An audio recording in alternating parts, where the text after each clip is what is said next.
तो चलिए यहां से सीधा आपको ले चलते हैं दिल्ली की ओर, जहां पर दिल्ली में बीजेपी की आज प्रेस वार्ता आयोजित हो रही है। गौरव भाटिया मीडिया से बातचीत कर रहे हैं। सजा है और ये मामला अभी चल रहा है, खत्म नहीं हुआ है।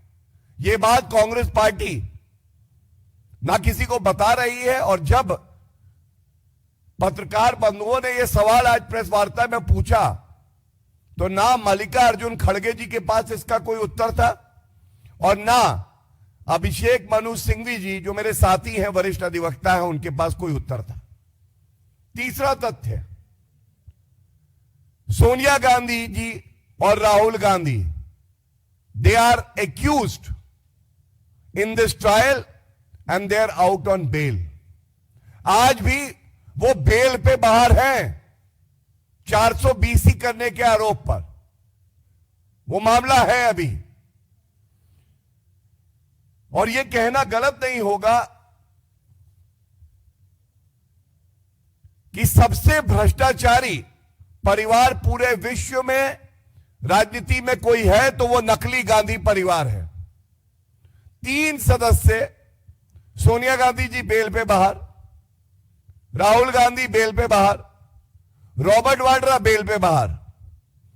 ये बेलगाड़ी है, बेलगाड़ी, जैसा आदरणीय प्रधानमंत्री जी भी कहते हैं। और मैं ये बता दूं, ये बहुत अहम बात है, ये जो पहला मामला है 420 का, 7 साल की सजा हो सकती है इसमें।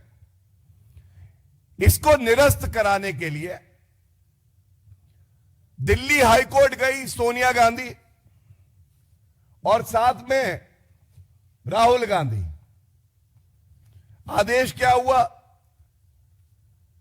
प्रथम दृष्टया दिल्ली हाईकोर्ट ने कहा कि यह मामला बहुत ही गंभीर है, इसको हम क्वॉश नहीं करेंगे। उसके बाद ये देखिए मेरे हाथ में आदेश है, सोनिया गांधी जी का नाम लिखा हुआ है, सर्वोच्च न्यायालय जाती है। यह आदेश है 12 जून 2016 का। भ्रष्टाचारी एक्यूज्ड गांधी परिवार, सोनिया गांधी और राहुल गांधी सर्वोच्च न्यायालय गए। क्या सर्वोच्च न्यायालय से इनको कोई राहत मिली? तो मैं एक लाइन पढ़ देता हूं 2016 के इस आदेश से, जिसमें सर्वोच्च न्यायालय ने क्या टिप्पणी करी। सर्वोच्च न्यायालय ने कहा, in rejecting the prayer for quashing the proceeding against the petitioners is concerned, we find no justification in interfering therewith. कोई वजह नहीं है कि इस मामले को निरस्त किया जाए। राजनीतिक द्वेष नहीं दिखाई दिया।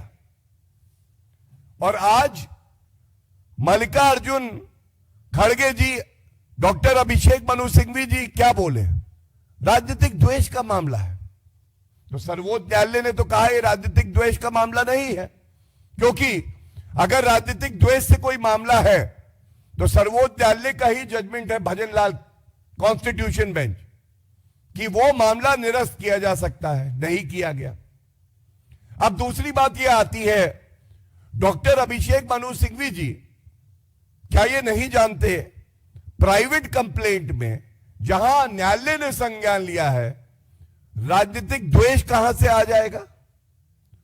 संज्ञान तो न्यायालय ले रहा है, पुलिस तो इन्वेस्टिगेशन कर नहीं रही, एफआईआर तो है नहीं।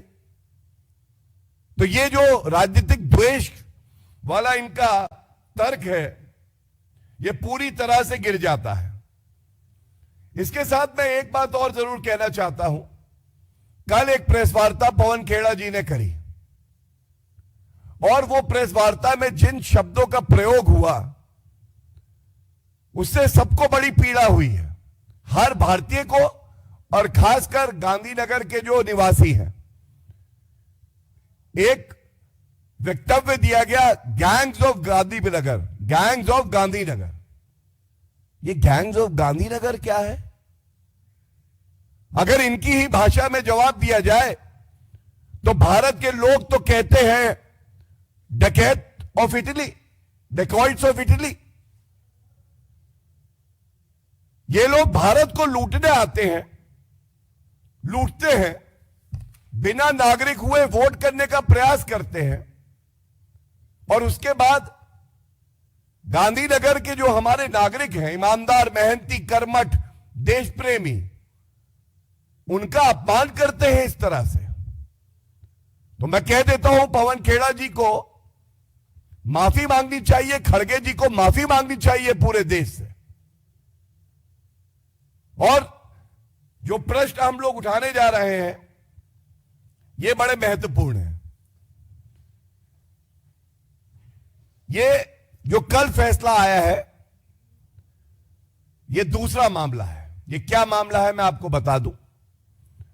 पीएमएलए का कानून है मनी लॉन्ड्रिंग का। आप एक प्रेडिकेट ऑफेंस होना आवश्यक है जिसकी सूची पीएमएलए एक्ट ऑफ 2002 में दी गई है। और ये जो सारे 420 इंडियन पीनल कोड का ये प्रेडिकेट ऑफेंस है। लेकिन कल न्यायाधीश जी ने यह कहा कि क्योंकि ये प्राइवेट कंप्लेंट है इसलिए एफआईआर नहीं है तो मैं इसका संज्ञान नहीं ले रहा। ये टेक्निकल बात थी। लेकिन हमें नहीं भूलना चाहिए इसके साथ और क्या क्या कहा। उसी फैसले में यह कहा है कि ईडी कैन कंटिन्यू